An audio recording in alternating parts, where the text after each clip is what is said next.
Oh, ladies and gentlemen, gather around the campfire, because guess what? Episode 4 of Invincible's out, and we are getting good, baby. Ladies and gentlemen, I am Doug McDowell. Next to me is the greatest co-host of all time for Saturday morning cartoons. It is Ray McFlurry II, Invincible connoisseur. I am here. How you doing, buddy? Wonderful. Even better after Invincible Thursdays. You know, episode 4 dropped. Just finished watching that with you. Damn good. Beautiful fucking. Beautiful. As many gripes as I had last episode about that one specific thing that pissed me off. Damn, they adapted 2 really banger fucking comic arcs, little mini comic arcs. They kind of they finished it up and then they ramped the other one up. Like, this was an excellent adaptation of both the King Immortal, the drop kick fight master. Dude, put a lot more into it. Excellent adaptation to that. And then so damn good, dude, the Viltrumite, the Viltrum prison escape with Nolan and with Alan, and then obviously Battlebeast thrown in there at the end, dude.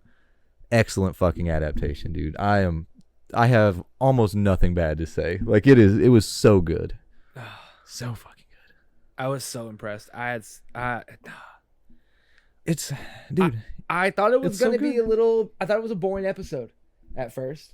Like, the King Immortal stuff was great. Yeah. But I looked at you and I was like, damn, is this episode already almost over? And then they were just like, oh, no. Yeah, they threw the credits halfway through. Nah, Alan the alien locked down, but not locked out. It's so good, dude. So cool. It's so good. I thought Cholo did incredible as a dropkick and fight master. Oh, he did so good. Yeah. I can't wait. With episode 4 here already, we've only seen I think 3 different characters or 3 new characters, right? Yeah, we've seen very little. So we haven't even seen Aaron Paul. Right, we have not seen Powerplex. Yeah, we haven't seen a couple characters. Yeah, there's quite we've saw. Yeah, there's quite a few we haven't seen that kind of leaked or what they dropped right before the season started. Yeah, they dropped the guest cast list or whatever. Yeah, it was. I see what you're saying about it. Kind of a boring episode, but I think that it was needed. It was definitely needed. Yeah. It was needed for multiple reasons. Number one, I love the arc with Rex and Ray because it started off with them in the grocery store. And here's why I liked it. Number one, Rex has always been doing this. This is all new to Ray. Right. That's when Ray just was trying like, to appreciate the little things. I'm grocery shopping. Yes. I'm going to go cook and then I'm going to eat it. Like, it's perfect. There was a model that went on Jimmy Fallon, and her mother refused to let her eat anything good. Yeah. And Jimmy Fallon brought a burger out. I remember this. And she looked at him like. Yeah, I remember and that. So it was her first burger in 5 years or something like that. And so the excitement it had of just like, I get to do this again. I'm enjoying this dynamic because now when he was like, well, I'll help. I'll get the cheese. Yeah. He saw he was being a dickhead and reformed himself on the spot. He caught himself. He changed his behavior in the moment. And instead of him saying, oh, sorry, oh, new me. Right. He said it quietly to himself. Yep, he just changed. And that's even more growth. Exactly. Yes. Exactly. It's so good, dude. I love anything they sprinkle in there with Shrinking Ray, because let me just reiterate this again, and I said this last episode. In the comics, Shrinking Ray is a guy. Yep. Shrinking Ray is a fucking joke of a character that is continually just forgotten. Facts. This is like the fleshing out Shrinking Ray has gotten in one episode is more than the character got in 144 issues of the damn comic before. Right.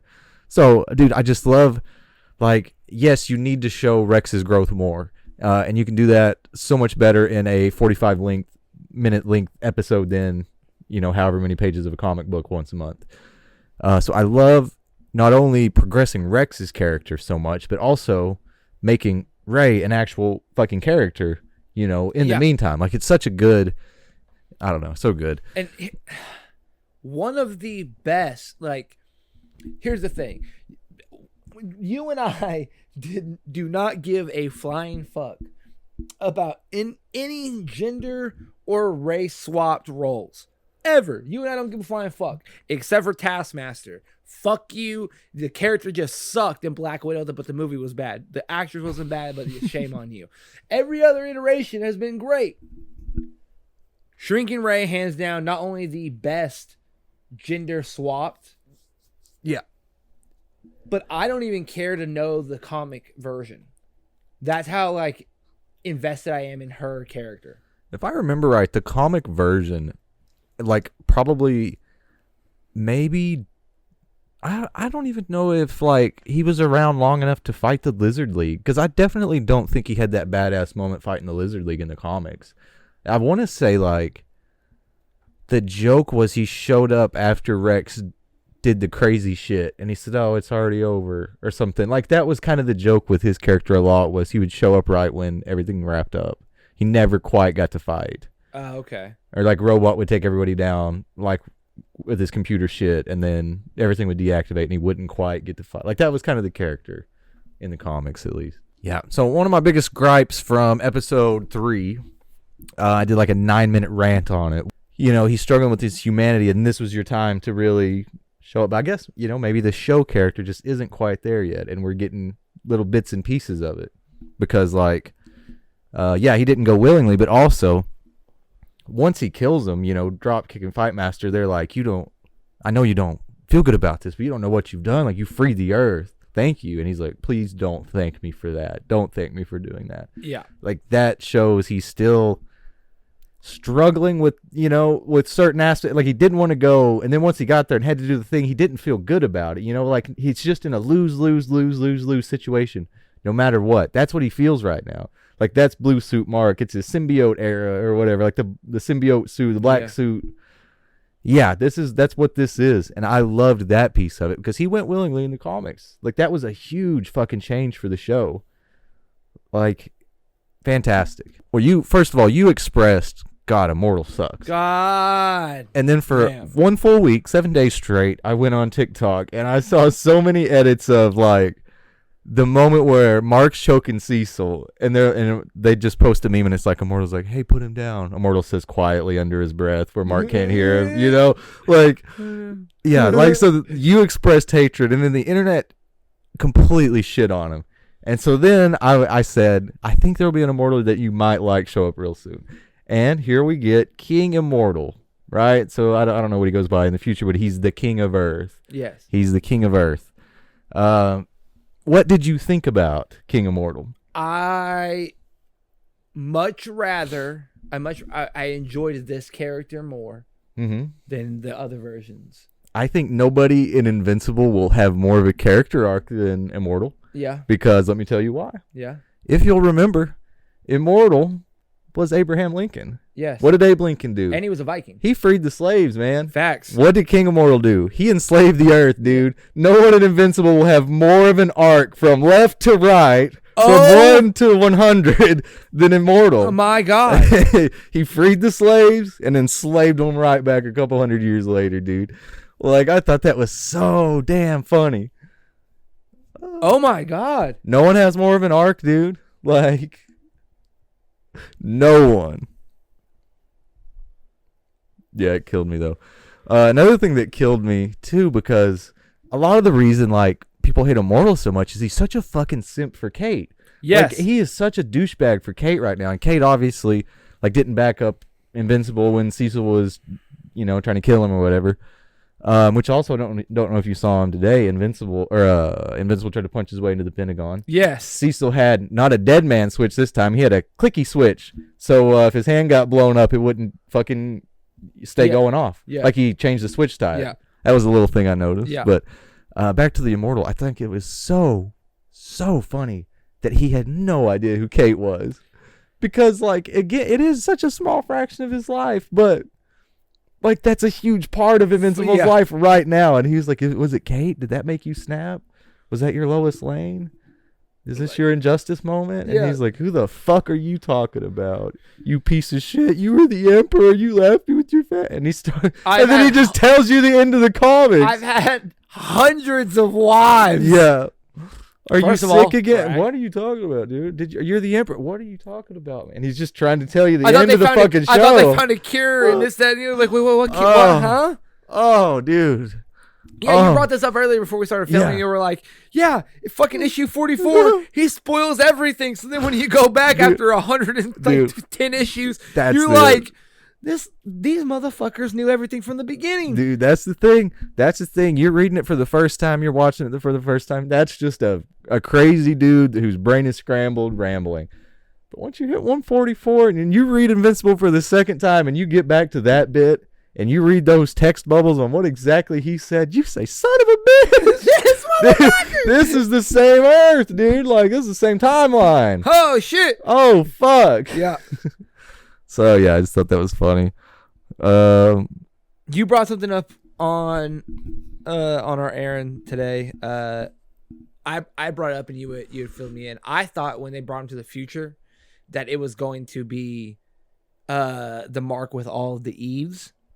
Oh, yeah. I can tell you what that is. Isn't but that a wasn't different what it's a multiversal mark, right? that is a different AU mark. Yeah. So that's a different bit where Mark and Robot, for whatever reason, travel universes, and that's what that is. No, this was King Immortal. And didn't Eve die, and so that's what he's doing. Like he has. In that because you already told me it's a couple seasons away, so it doesn't really fucking matter. We'll get it, but in like 8. I can just tell you who it is. 9 years. It's the Mohawk variation of Mark that shows up. So his deal is, I believe, if I remember right, there's a lot of Invincible. So I think his deal is Eve died, but I want to say Omni-Man died, and she sided with the Guardians and died in the battle or something. And then he's the only one left, so he's like the Emperor or whatever because Omni-Man died. So I think that's his deal, is Eve died and he just can't get over it, so he has a bunch of ladies with red hair around him at all time or whatever. I think that's what his deal is. I like I can't remember exactly in the comics. I don't know if Mark was so hard to convince to kill Immortal in the comics, because I feel like in the comics, number one, I don't think it was fleshed out so much. Like, I don't remember the Royal Guard really being there. I don't remember them showing a lot of the Earth and a lot of the fucked up shit about the Earth now. But I think Mark kind of got on board with killing him rather quickly. And that could just be me making it up for some reason. But I feel like in the show, just to tie into more of him struggling with his humanity or whatever and his inner conflict, I feel like it took quite a bit longer to convince him to kill Immortal in the show version. Yeah, I feel the same. Yeah. Even though I think the ending may have been the same, he kind of ripped his head off in a fit of rage type of deal. Ooh. But I think the ending was the same. He got pushed there, but I don't think it was quite so much of a build up. Okay. But I don't know. I could be making that up, but I just like the more of the crumbs and the addition to him struggling with the humanity aspect of it. Yeah. Let's see. Another thing I like, obviously, Dropkick and Fight Master, they're like, hey, once this is over, you can have the declaration back. And so Mark comes back or whatever, and he just kind of tucks it in the door of the fucking the museum. I don't even know where the Declaration is housed. That's how terrible of an American I am. Nah, bro, it's okay. Yeah. God damn it! Where did Nicolas Cage steal it from? I couldn't tell. From Washington D.C. D.C. I can't tell you what the building is called, but he stole it from D.C. Oh, okay. Yeah, I don't know. Shout out Nicolas Cage. Spider-Man Noir. Also, you know what? It's been months. Before I lived in the camper, before the end of season 2, like middle of season 2 maybe, is when we got the set photos of Spider-Man Noir. Yeah, it's been a bit. Huh. I've heard some shit about it because Lamar Morris is in it. He's been talking about it on his podcast a bunch. He has? Okay. Yeah. Everything I see is just about him and Jake Johnson, and I love it. So, I've seen him talk about it. Hey, shout out Lamar Morris for winning that Emmy, big dog. They give him so much shit. It's so great with like, you want to do a reboot, and so everyone's like, oh yeah, absolutely, but Lamar won't do it because he has an Emmy. He wants more money, and then Lamar will be like, yeah, Jake Johnson doesn't want to do it. He wants more money for some reason. It doesn't make any sense. Like even Zoe doesn't want it. It was Zoe's show, but like even she doesn't want to do it for more money. It's just that's crazy. That's great. And he'll look into the camera like the fans should really just like comment on his Instagram and DM him like, oh no, why would you do that? You know, I hope one day for you and I to just be like, yeah, dude, right? One day. Ray didn't want to do. Ray said that he didn't want to have James go on the podcast for this episode. He said, yeah. He probably wants to just comment. I don't think we'll ever have a guest episode do well on our fucking channel. Nah, dude, fuck that. One day we will have Rosenbaum on the podcast. Yeah, right. How dude. dare Oh you? my god. Hey. Yeah, we could get that and still get 20 fucking views. No, man, it'll change. We could get a James Gunn interview and it'd do less than 100. It'll get more views than Black Adam. Fuck that. All right. It'll get more views than Madam Web and the 2 releases of Morbius. I almost said Mobius. That's Loki. Mobius. One thing I love. Let me jump back into the one thing I loved about Invincible. Yes. The way they adapt stuff from the comics. I love it. The comics to the screen stuff. Like all of the transitions. Like it doesn't happen a lot, but when Mark and Amber get it on, or Mark and Eve get it on, they do this specific transition in the comics. And now we'll check in with Alan somewhere else while Mark has some privacy. Oh. In the comics, it always happens, like 4 or 5 times. And in the show, every time it's come up, they've done the same narrator bit where it's just like the same kind of flash forward and let's explain the context. And now we're into the show. And like the narrator is part of the show, but also part of the audience, kind of. Yes. Yeah, so it's like a perfect way to adapt it from the comics. And I've loved it every time it's happened in the show. But this episode, they did something really from the comics. And I loved how they did it. Mark and Dropkick and Fight Master, they're on the fucking little bicycle flying through the air. He says, what can I do with my clothes? And they do this little snap thing, and another Mark comes to the portal and grabs it. That's just ripped right from the comics. That was just a cheeky way to have an excuse to get rid of his clothes and then get them back later so he could go back to his date. And it was just so brilliantly done. Like, I'm such a sucker for that kind of shit. I'm a sucker for it. So hang on. So you were talking about the narrator.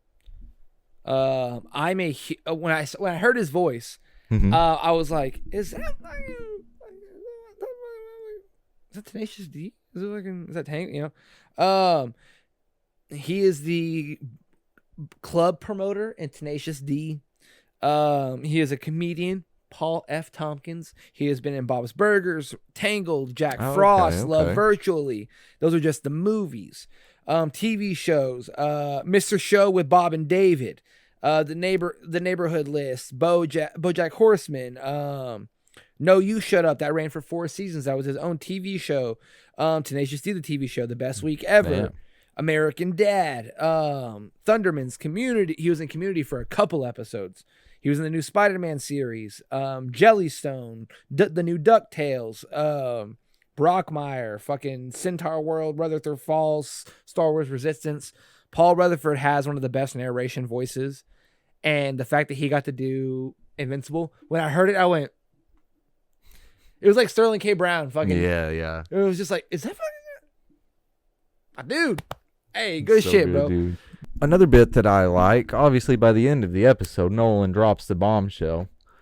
There are under 50 living full-blooded Viltrumites. It's the biggest secret of the Empire. Right after Alan ruins his execution, saves his life, gets him to break, and, come to the good side, come to the light. And breaks out Battle Beast. Yes, and breaks out Battle Beast. The craziest thing about this is you get crumbs to this constantly. The crumbs to it are kind of crazy if you think about it, because it's a little Saiyan-esque.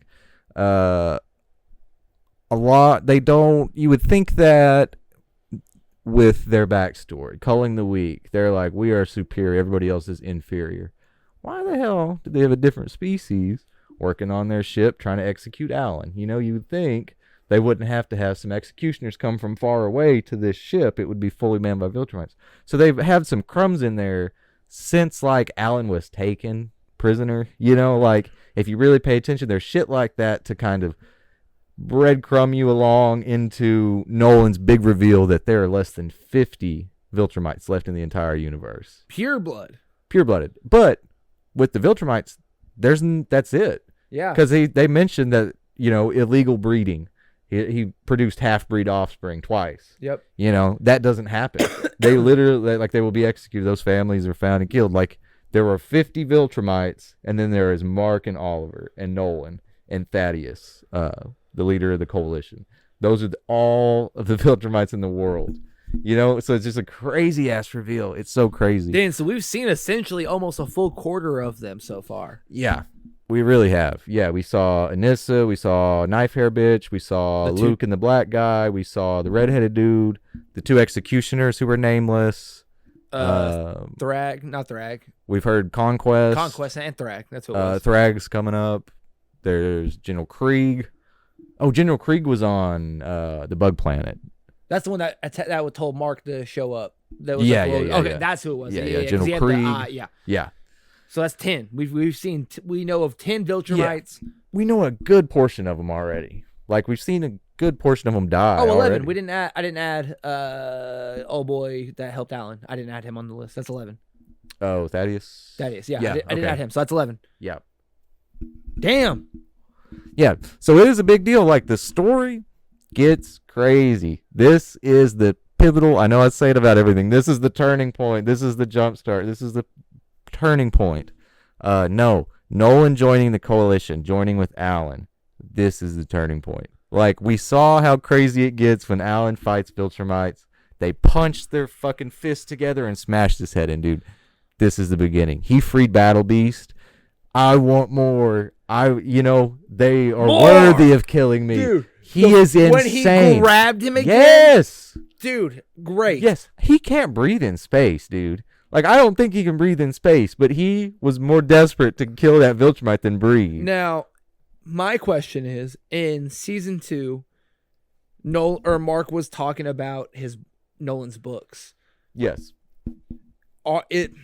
Is there going to be any more talks of that, do you think? Or do you think they're going to abandon it at the moment for season 3? Or do they have to go back to it? I don't know when it'll show up. Like what happens is... They're not going to find that box specifically, are they? Or is it just going to be a failed... Like, they're just going to find a bookstore with a bunch of Nolan's books? No, well, I mean, Nolan's with them now. So Nolan knows... all of the books were like his adventures. Oh, so it's not Mark going to find these people... Technically, what we're about to see is that's the impression I was under, was that Mark needs to find these books. Well, Mark gave them to Alan. I think Mark giving him to Alan was really all he had to do. The books? The book, yeah. Alan scanned them. Remember, he scanned them in Mark's dorm. He scanned them with his little scanner. Oh. So he took them all back to Thaddeus, back to the coalition. Fuck, I forgot all about that. Yeah. I forgot him. Okay, never mind. My brain's been like, damn, did they just kind of abandon like who happened to those books? Hey mom, did you have those books? Because Mark doesn't remember what happened to him. He didn't read them. Yeah, Mark really fumbled on it. I don't think he ever really reads them. But okay, what we're about to see is a Nolan Allen like buddy adventure of them like. Let's go find Space Racer and the Invincible Gun. Let's go find the Ragnar. He goes. And then it's Battle Beast we're is going tagging on an along. Adventure. Yeah. We're getting the band back together. Exactly. That's genuinely what it is. Okay. I thought it was it's Mark Nolan going back together. to all these places that he has explored over the last 2,000 years he's been alive. Because again, you talk about how old he is. He has gray hair. Yeah. Viltrumites age at 1,000th that humans age. Yeah. His executioners, neither one of them had gray hair. Nope. Nolan is that much older than Viltrumite. Like, it's fucking crazy. And it's crazy to think about. He's been so... Yeah, he's got so much experience, dude. Like, when he said, what's another 17 years? I'll make another kid. He meant that shit. He's been alive thousands of years. Fuck? Yeah. Damn. Because my impression was Mark goes to find the Ragnars and the Invincible Gun and oh boy, Space Cowboy. That's what I'm going to call him until we find him. Is it Space Rider? Space Racer, I think. Something like, I think it's Space Cowboy. All I know is the Invincible Gun. Yeah. It's the strongest thing in the universe. Yeah. And it's not explained. There's no backstory given. He just has a gun that can shoot through anything. I thought he was going to find that stuff, and Alan and Nolan were going to eventually find Battle Beast, and they were all going to meet up together. Or Mark was going to find Battle Beast, and they were all going to work together. Yeah. Because Battle Beast. You got to think that Mark's like a dumbass kid. Right. He barely. Right. If he wouldn't have offhandedly mentioned it to Art, and Art had all of the books from when Nolan was a young writer or whatever, yeah, Mark really fumbled on that aspect of it. He lucked into Art having a box of them, and then he lucked into mentioning it to Alan. If it was relied upon to Mark to remember Nolan saying, read my books, and then him reading the books and connecting the dots, Yeah, Mark was going through a the story never would have solved. Mark was going through Mark was about to get broken up with. He didn't give a fuck about. Yeah, he was trying to fail out of college. He had bigger shit to worry about. Not gonna, dude. It's crazy. Yeah, I don't know. It was an excellent episode, a great adaptation of 2 arcs in one episode, kind of wrapping up, and one bit of one wrapping up, and really starting the second act of it with Alan and Nolan becoming really damn good friends. Damn good friends. Which is awesome. They just become better friends, which is a funny part of the story, that Alan and Mark are the friends at first, and then it's Nolan and his dad. It's he's like his dad. Yeah, they're far better friends. It's so good, dude. It just everything we've seen so far is so good, dude. But the story hasn't even started, and we haven't started it. I want to give a small shout out to got Seth off Rogen Earth yet, dude. As well, because Seth Rogen has killed the Alan the Alien role. Yes, I couldn't imagine another voice actor. There isn't one. Without a doubt, there isn't one. No. And it's great because, like, in other things that he has done, such as Mutant Mayhem and The Lion King, what was the thing that just kind of put everything out for you, where you knew it was just Seth Rogen immediately? His fucking laugh. Yeah, the fucking laugh. You know what they haven't done in Invincible?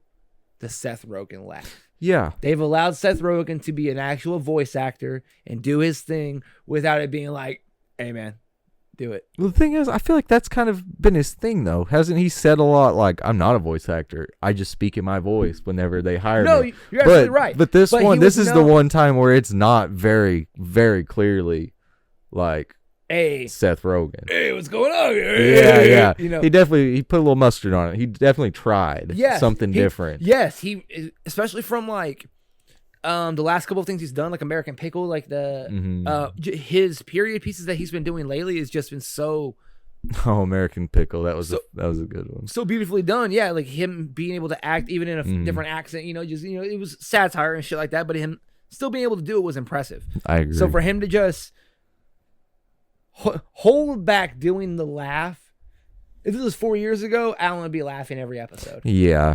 You know what I mean? It'd be real shoehorned in there. It makes me very happy that this isn't the same person that wrote Superbad, but it is at the same time. Right. It's the same level grown a lot. It's the same level of drive and wanting and creativity and wanting to give audiences something that they can enjoy, but changing your craft up a little bit. It's very, very impressive. Same thing with like Adam Sandler going from certain things to doing Hustle and Uncut Gems. Like, this is really how I incorporate it, where it's it's a cartoon or it's an animated show, but also there's a way more serious. It's going to be the best voice acted thing you've ever watched. Like, is it going to be PNG sliding on the screen sometimes? Yes. We've accepted that. We've moved on. It's okay. The fight scenes are good usually. The voice acting is going to blow you away every time. Without a doubt. Every time. Without a doubt. Yes, and that's the one thing you and I have not shit on, where it's like every character sounds. Yeah. Let me throw it back. Here is somebody that I don't particularly enjoy. Simu Liu. I don't really like him that much as an actor. I think he's kind of insufferable as a person. I respect that. Did you remember he was multi-Paul? Because I sure didn't. I sure didn't hear it when he was beating the shit out of Rex. I was like, damn. And then I saw later when I was editing, I was like, fuck, that's Simu Liu. Like, I'm a hater. Like, normally I'm like, if I hear Chris Pratt in something, I'm like, come on. Yeah. Simu Liu is the same way. I'm like, Jesus. Like, here's the thing. He was damn good. He put a different spin on it, dude. The only thing I can watch Simu Liu in, he fucked up. Every Marvel hero, they have to understand you got to do a couple things first. You can't just come into Marvel. You fucked up. Now you're that character forever. Sorry. Oh, yeah. Like Tom Holland, no one gave a shit about what he did before. Like he was a baby. He did a disaster movie with like Ethan Hawke. I'm pretty sure a long time ago. Right. But like, no one gives a fuck about your Apple TV show. Or no one gives a fuck about Cherry. Right. No one cares about Romeo and Juliet. They do. And no one gives a fuck about Scrubs. No one gives a fuck about that. How dare they? Still gonna reboot. But it's amazing that he can do a good Shang-Chi. And then in What If, I really enjoyed his episode. The fact that because he did voice acting, because it was just What If. And then he was in 2 episodes, and he's credited in all 8 episodes of the Marvel Zombie series, or all 6 episodes. So I'm very excited for his voice acting. It's a lot easier to enjoy him. Yep. Don't have to sit there and watch his stupid, beautiful, handsome fucking face. Yeah. I'm with you. Yeah, it's nice to just listen to him instead of just watch him be handsome and good at everything. Fuck him. Chris Pratt. Fuck you. This is different. Way different. Simu Liu, you're Shang-Chi, dude, forever. Yeah. Sorry, man. Congratulations. Welcome to the Marvel Universe. I hope you stay forever. Unfortunate. Yeah.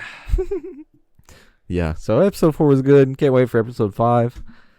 Can't really remember where in the story is going to pick up. So I'm really waiting for it. I'm excited. Yeah, let's transition off. So we're on the Puppy Bowl, right? So the thing about the Puppy Bowl that cracks me up the most is, we had all of the dogs, like when they were introduced, like their player introductions, they had the crypto cape on and everything, and they kept making references to DC and crypto and Superman and all sorts of stuff. But my father could not watch anything for fun. Like the way they scored touchdowns was if one of them like had enough like attention span to grab a toy and carry it to one end zone, And one time my father very genuinely watched it. He said, "Well, how the fuck is that a touchdown?" He was upset. He was so upset. He was like, "That's the other end zone. That's not their end zone. That's the other team. That's a touchback." And I'm like, "Dad, that's a chewy rope." Like, Dad, that's a beagle. It was the funniest thing ever to me. Oh, it was quite, fuck, dude. It's pretty like, it's a slop event. Like my daughter really loved it, but it's hard to care that much about it. But one other thing about it that I loved, they always have like their rescue dogs. They're from shelters. Yeah. Okay. So several of them only had 3 legs, but one of them had 3 legs in a way I've never seen before. When you think of 3-legged dogs, you think of them losing it at the hip, right? Yeah. Okay, so this dog had a bit of a leg down past its knee. What would be its knee, right? So it had a dangly bit that it like controlled below the knee. Every dog wanted to bite it so goddamn bad. Dude, they like when it was out there, because it tried to, obviously the leg tried to work like as if it had the full leg, right? And so that bit was moving a lot. And the dogs did not care about the toys when that dog was on the field. They were just like trying to play with that dog and then get that fucking leg. Like they were biting at that nub all game. Like I think they might have had to take the dog off the field at one point because they were so aggressively wanting whatever the fuck that thing was. They didn't know what it was, Oh. It's hard to describe, dude. That's so fucking precious. It'd be just like, I don't know, dude. It'd just be like if your wrist was just flopping around, but it was just missing most of the leg. It was really weird to watch. And then the dogs also thought it was really weird. I don't know, Puppy Bowl, successful event, but hey, Puppy Bowl. That bit was kind of funny to me. Oh my goodness, dude. How the fuck is that a touchdown? Dude, how the fuck? That makes me, that's so fucking good. Dude, just in earth. How the fuck is that a touchdown? Hey, he was so real. Then there was one play where a dog picked up a toy and ran across the end zone and they scored a touchdown. But as they did that, they also kicked a toy across the end zone, which is a field goal in the Puppy Bowl. So they scored 10 points on one play, and my dad had to go out and smoke a cigarette. Oh my god! I can't fucking watch He couldn't handle it, dude. He couldn't do it. He's a fucking Republican father just watching the debate. I can't fucking watch it. He would give you a 30-minute lecture that you called him a Republican. He would give you the lecture of a lifetime. How dare you? I think of that Shane He would Gillis give you the lecture of a lifetime. He's like a Republican father will watch the news until he's pissed off enough and goes to bed. He was like, "Fucking Mr. Potato Head's trans. I'm going to bed." Like, I just thought of your dad going, "How the fuck is that?" Gene, I gotta go smoke one. I'm good. I apologize. You're not a Republican. I know that. Fuck no. You get a lecture though. I know. That Trump's like, goddamn. Yeah, he'd have a rant about whatever he's mad about Trump doing lately. Yeah, so good. Puppy Bowl was good. We got some other stuff. A toys thing I saw, right? We got toy merch leaked. So I don't know if somebody from like a warehouse or somebody from like a Walmart that stocks something type of deal. they posted something online on Twitter. Let's be very clear. Also, the only merch that has been ever released so far for the James Gunn universe is the Superman shirt. Yeah, Superman and shirt the Creature Commando shirt. Those are the only two things that have been released yet. So this is very exciting. Well, yeah, the Superman logo's been on a few little things, like I think a coffee mug and that Right. type Well, I shit. just But think- yeah, Superman logo and Creature Commandos. Yep. So those Funko Pops just came out, didn't they? The 25th of January. Yep. 25th, hell yeah. Yeah. So what just came out for Superman leaked? It's like a crypto drone toy, a hand guided up in the sky flying crypto toy. Yeah. But it has Corn Sweat Superman on it. Yeah. And the new logo and everything. It looks pretty legit. It looks definitely like somebody opened a box in the back of a warehouse or a store and took a picture of something, but I don't know. If you also look, here's a lot. I'm so fucking sick of this, guys. Did you see all the fucking hate James Gunn was getting because of Corn Sweat's eyes during the flying scene? Yeah. If you notice in the fucking toy, his face looks normal. Like his eyes look normal. You know, he was also turning. So when you, whatever, fuck It's you just guys. people get too bent out of shape about that stuff. Like, I think channels like Cinema Sins, and I know that's going to really date me because I can't name anything newer than Cinema Sins, but stuff like... No, they're still popular. They still drop shit. Well, okay, but I know other people do them. Like the slow-mo videos or like even new rock stars, that type of stuff, yeah. it is detrimental to the shit sometimes. When you analyze every frame of the trailer, you know, like we go 6 months between things, so you talk about this trailer in every possible way. You rewatch it in every way. You zoom in on everything and slow-mo everything. Like, it's just fucking, who cares? Yeah. Who cares enough? Like, you oh my God. To bring up, you my God. You brought up new rock stars, and you're absolutely correct. They did nitpick it a little bit. I won't lie to you. I saw they did a trailer breakdown, and I was just the way Eric was talking about it. I was just like, But here's the thing. Next week when they draw something else, you're gonna change your fucking tune, you pussy. Drives me nuts. Everything Always, the YouTube channels, Everything Always, The Cosmic Wonder, and Emergency Awesome. Emergency Awesome was the only place that did breakdowns and kind of like trying to help you understand Peacemaker. That was the only channel on YouTube besides that that was really into it. All three of them were like, you guys understand this is a trailer. It's not the movie. The toys aren't going to look this way. The pictures aren't going to look this way. You guys everyone that's doing this is upset, but didn't have an issue fully. Didn't care enough to go to Twitter when Henry Cavill had a triple lip. So think about that. Yeah. It might just be Snyder fans upset. And I went, yeah, it is Snyder fans that are upset. Oh, and it's just so funny to me. Like, the Snyder fans kill me because James Gunn and Zack Snyder are friends. They're friends. About this Superman movie, James Gunn has called Zack Snyder for advice. I'm a Zack Snyder. I'm not a fan. I didn't like his Superman adaptation. But even at that point, when that came out and James Gunn said, I called him to ask him to talk about the trunks. That was the point where I said, okay, it doesn't matter if I hated Man of Steel. You know, that doesn't need to be in the world. If they're not rivals, why the fuck should I hate his movie on his behalf? Like, it's stupid. It's stupid. Yeah. It's the Snyder fandom is stupid. It's, I don't know. Because here's the thing. Man of Steel was okay. It wasn't great. Man of Steel was a good movie, but it was a bad Superman adaptation. It was a lot of It would have fit in the bad Joker shit. universe. With your own interpretation, you know. Just don't call him Superman. Yeah. Just don't call him Joker. You know, don't tie him to that, and it would have been a good ass movie. But I still will stand. Paul can't die into a tornado is stupid as fuck, and no, like Zack Snyder could sit right here and explain to me what his reasoning was, and I would still say that's stupid as fuck. Hey Ray, who am I? Don't. Yeah. Okay, so I'm just gonna sit here and watch the tornado. Like, he has supervision. You know how far he's gonna watch Paul Kent get thrown by that tornado? All the way. Wherever he stops, Hey, guess what? dude. You know what he has? He's watching that impact, bro. You know what he has? Super hearing. He's gonna hear the splat. Yes. It's fucked up, dude. It's fucked up.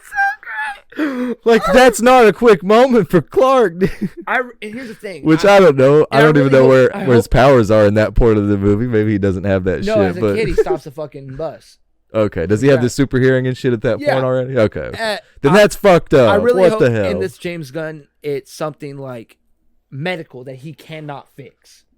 It's got to be like a heart attack or like cancer. Like it's got to be terminal. So that's the whole point, dude, is something Superman can't save him from. He can't save everyone. And I'll go back to this, and I will stand by this until the end of my days, until I get to meet that man and apologize for things that happened to his life.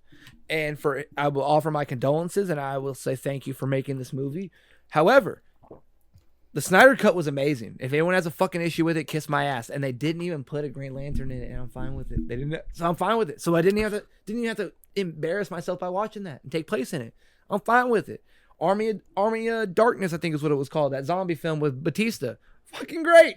People got an issue with it? Suck my dick. It was a continuation. Like what? You know what he makes? Good zombie movies. Yeah. Didn't he make 300? Yeah. Was that Snyder? Yeah. He made Sucker Punch. Yeah. Like he's made a lot of good shit. 100%. And Rebel Moon. I was gonna say anything after he's touched Superman just really hasn't been that good. Yeah. Like, well, Army of Darkness was pretty good, and then he got a. Was that after? Yeah. Okay. It was the Netflix. It was right before he got Rebel Moon. Oh. He was making a zombie movie, and then he did a prequel with one of the characters. Mm-hmm. That was taking place. Like I think it was like 2 weeks. I think the dude shows up at the end of the movie. Batista shows up at the end of the movie. Like was like, well, are you like the locksmith guy? And he's like, yeah, because they do like a fucking bank heist. Okay. I've been meaning to take my hoodie off all episode. What are you wearing? I went to Five Below for the first time ever. Yeah. What'd you get, buddy? I bought Tay a Twilight shirt. Fucking A right. And Tay wore it for like 3 days straight. I swear. Yeah. I swear Tay wore like 5 outfits in a row and fucking killed it every time. When I got stuff for Allison a couple years ago, and yeah, she wore the fuck out of those shirts. Dude, it's awesome. Yeah, I went Valentine's Day shopping at Five Below because I'd never been, and me and my sister were randomly there, and I was just like, hell yeah, Twilight. And so I bought it for Tay, and Tay opened it and was like, had the same one when I was 14. It's the same exact shirt. So yeah, it's so good. So then I bought, of course, That's So Raven, because shout out That's So Raven, man. I fucking love that show. That was like my favorite Saturday morning show as a kid, dude. I loved it. So yeah, got the That's So Raven. It's gonna shrink after one wear for sure. Not Five Below. Not Five Below shirts. Okay. Fucking no. That's what I told Tay. I was like, you definitely have Twilight, and you're probably gonna get the That's So Raven eventually. Did you see that podcast clip recently of Raven Simone? Where she talked about boys watching because they thought she was hot or something? No, not because they thought she was hot. Because let's be very clear, Raven Simone was very, very beautiful, but people were not. She was. She said it was because she had big boobs. What? And I don't. And that's it. And I say that verbatim. Not. Yeah, I remember that clip. And it wasn't it's because she was beautiful or she was hot or girls thought. Like, she said something like, oh, they thought I was sexy or no, it was. The boys thought I had big boobs, therefore they watched my show. And That's an insane thing to say. First of all, I was 7 years old. Facts. I wanted to be your friend so bad my stomach hurt. You know? Like, I was 7. I did not look at your boobs. I was like, damn, imagine if you could have that power. That'd be sick as fuck. Raven's the coolest person ever. Yes. That's what it was. That's an insane thing to say. 100%. Maybe I don't know. Maybe the older teenagers watching it, I guess. But and here's my thoughts on that. Because when we were watching it, we were 7. Yeah. However, she was in junior high at the time of the show. Ooh, she wasn't she? And she was also 5 to 6 years older than us.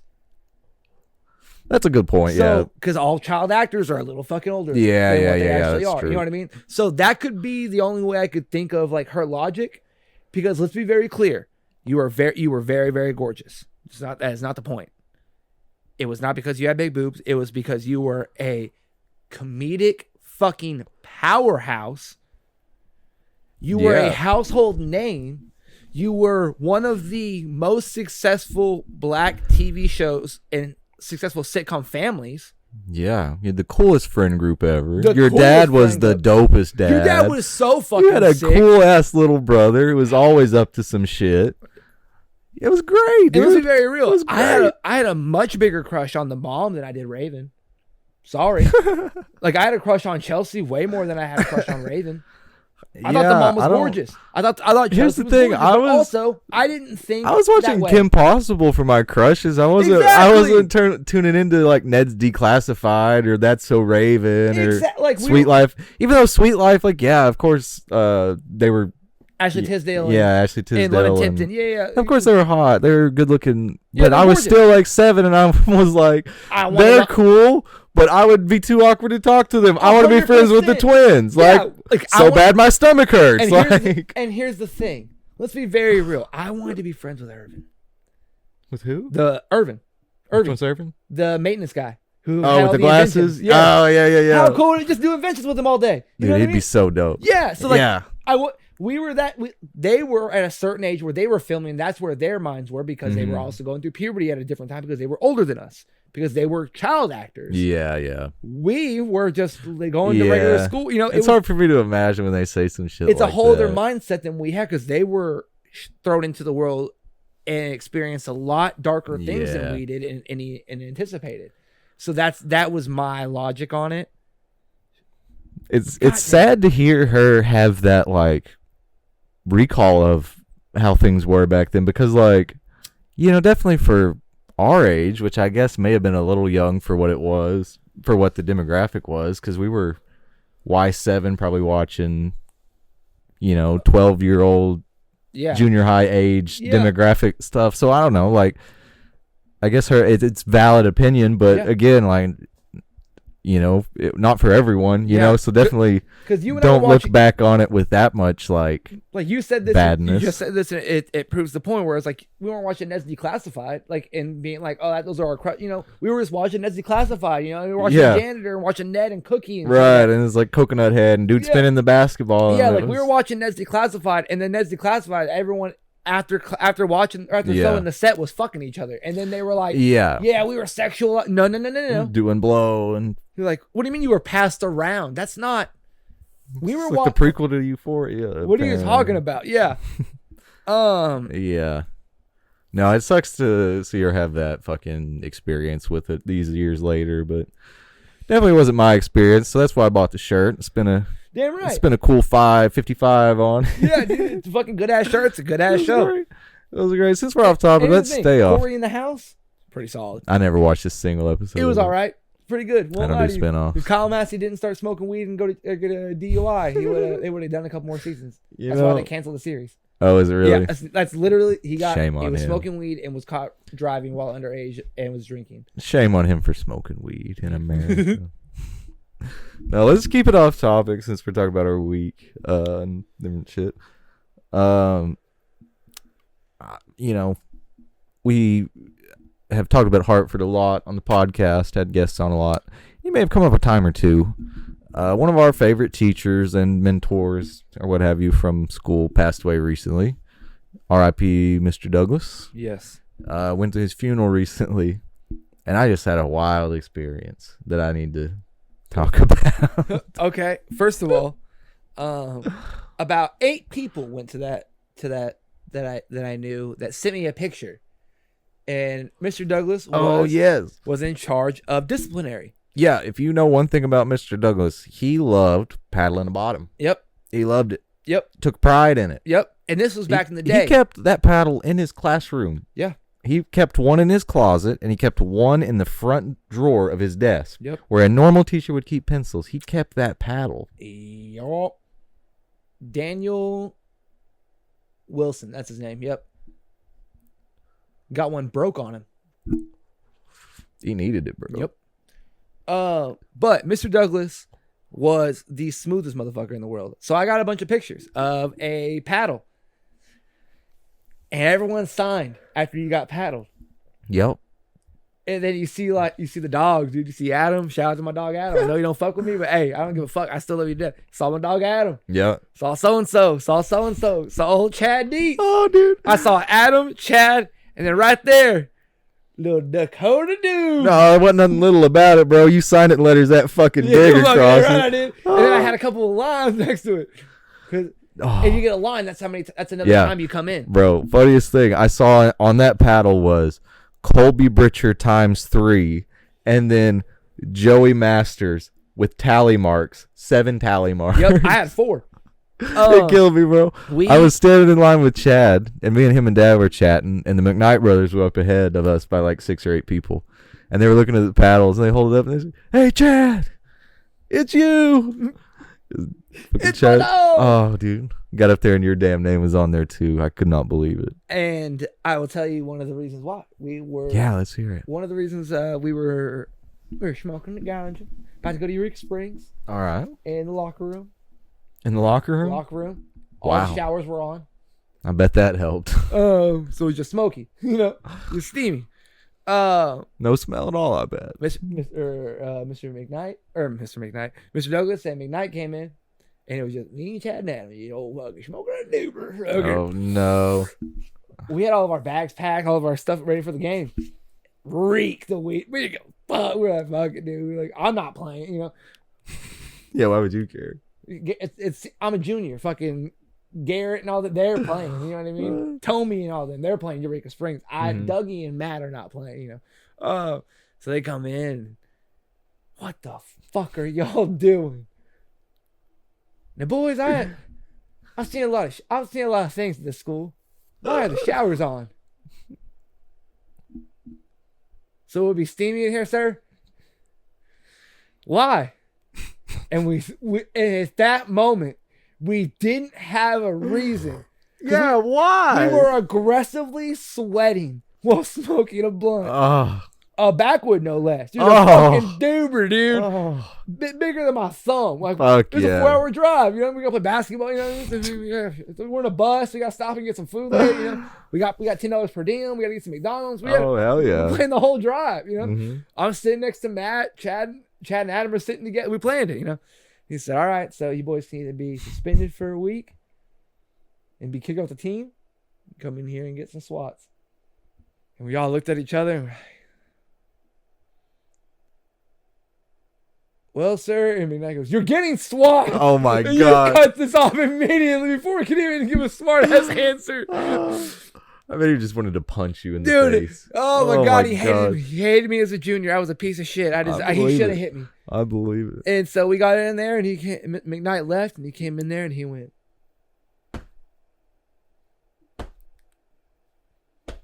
one each, that hard. No way. He said, "Now what was that, boys?" So it was a backwoods, sir. It's like a tobacco. It's like a real tobacco leaf almost.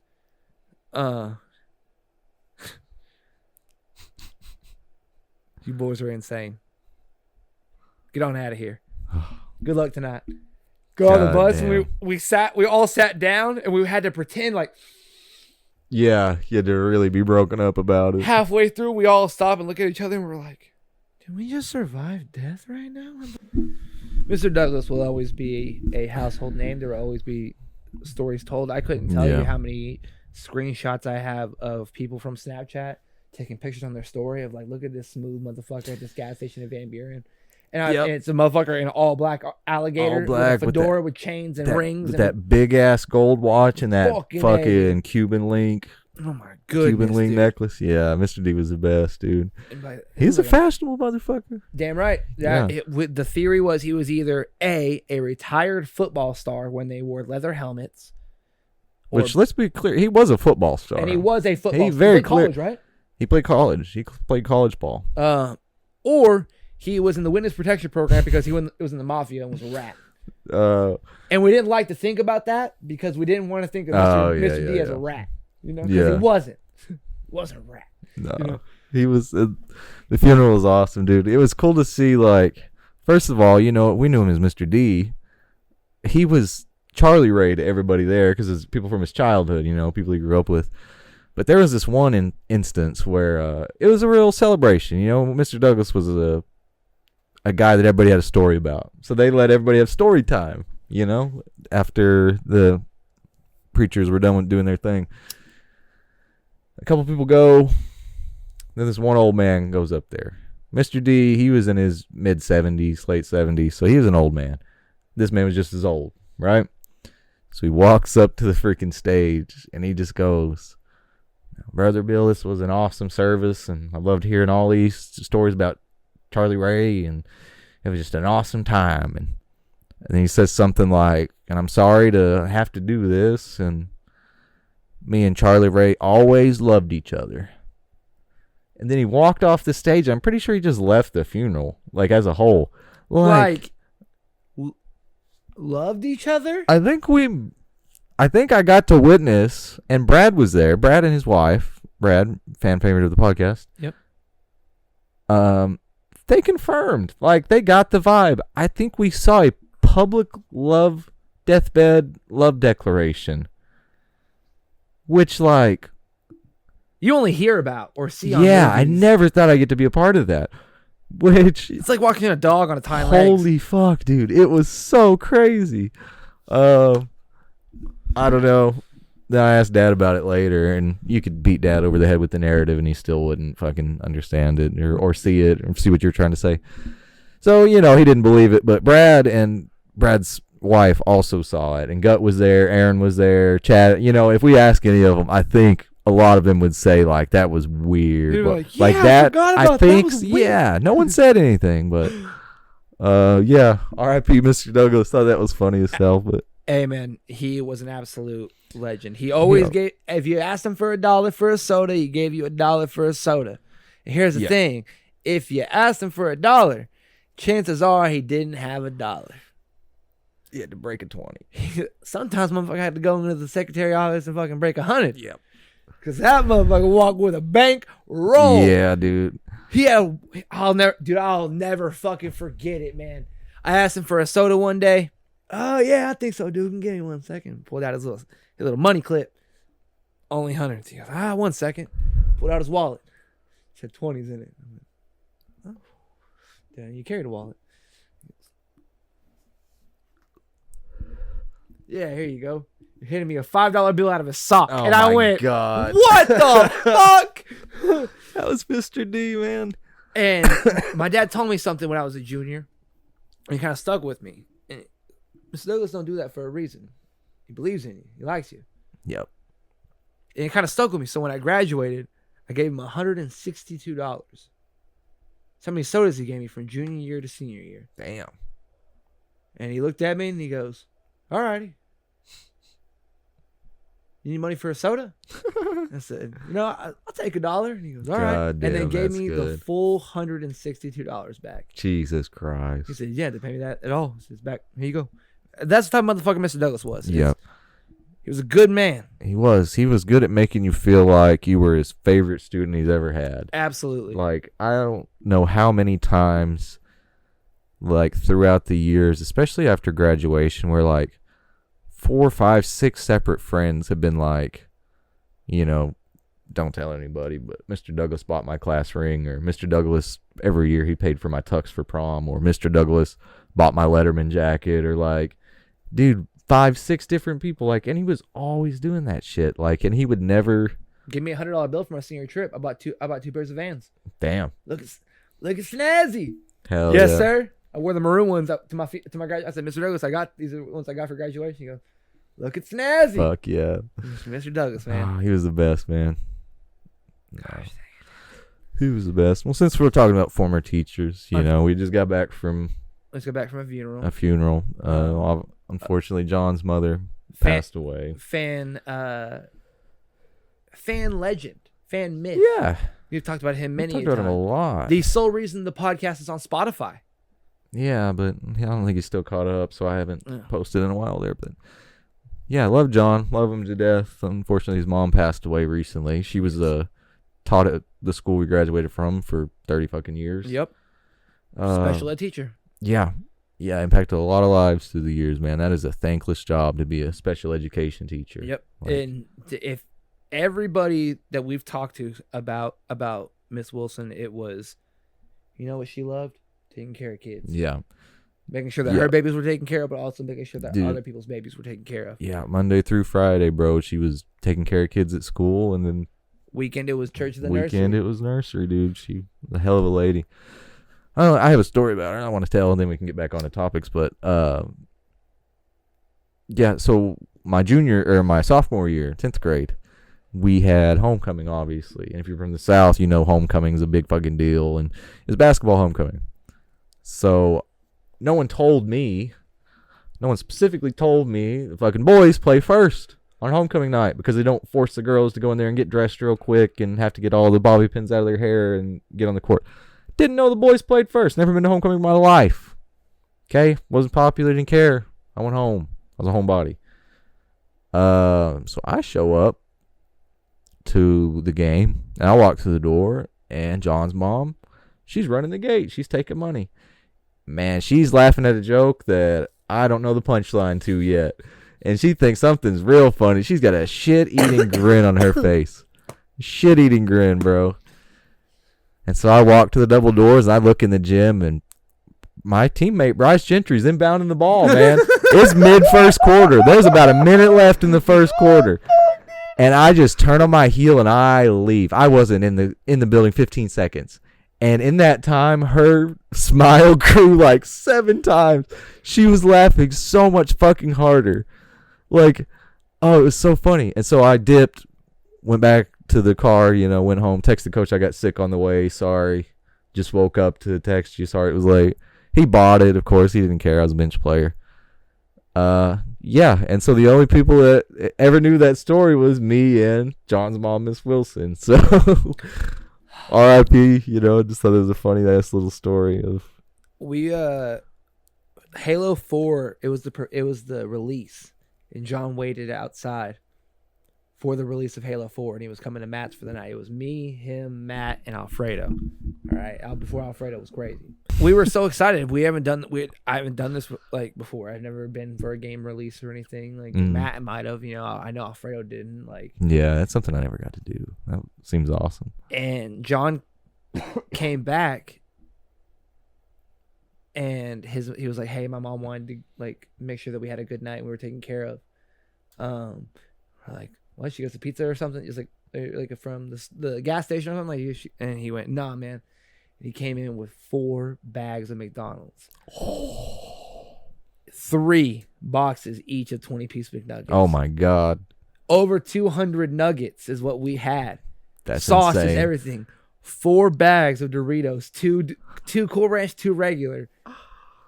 2 of every fucking Mountain Dew at the time. The blue, the fucking Cool Ranch, and the regular, dude. The live wire. Dude. Oh my god. She came to the door and she said, "I love you boys very much. You guys have a good rest of your night." Yeah, man. She said, "Thank you for letting John be included in y'all's friendship, or in y'all's night, in y'all's friendship." We didn't think much of it.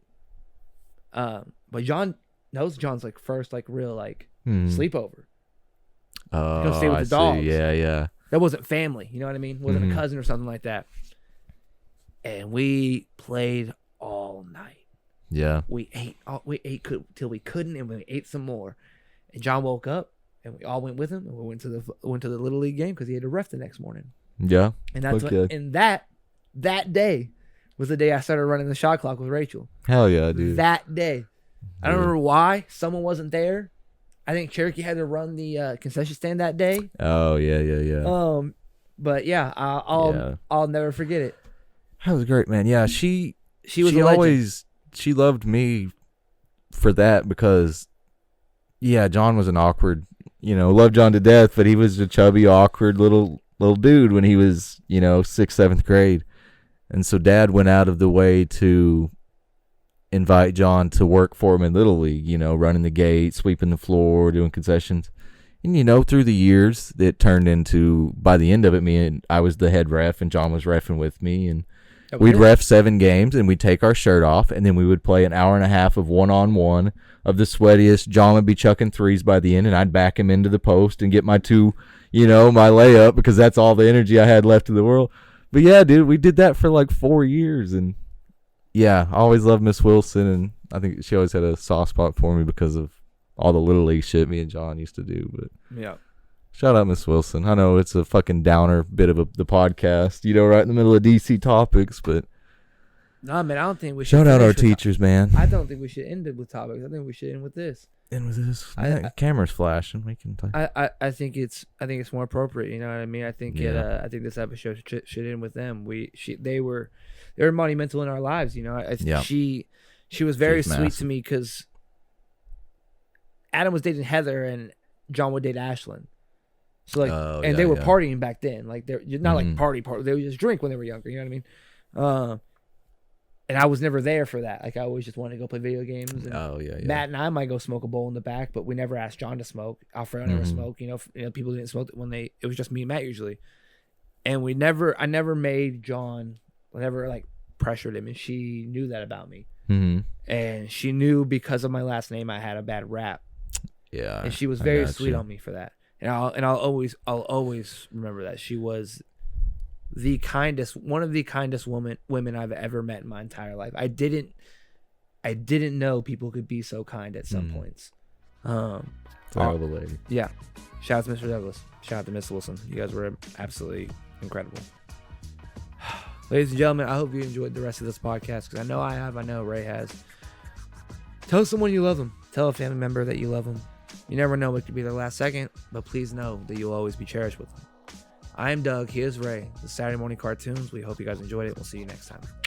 Hey, what happened? Why are those squiggles on the screen? Those are called end credits, Patrick. End credits? But I don't want it to end. And he said, 1 second. BB, go. Go. Now. Fuck off. BB, get the fuck out of here.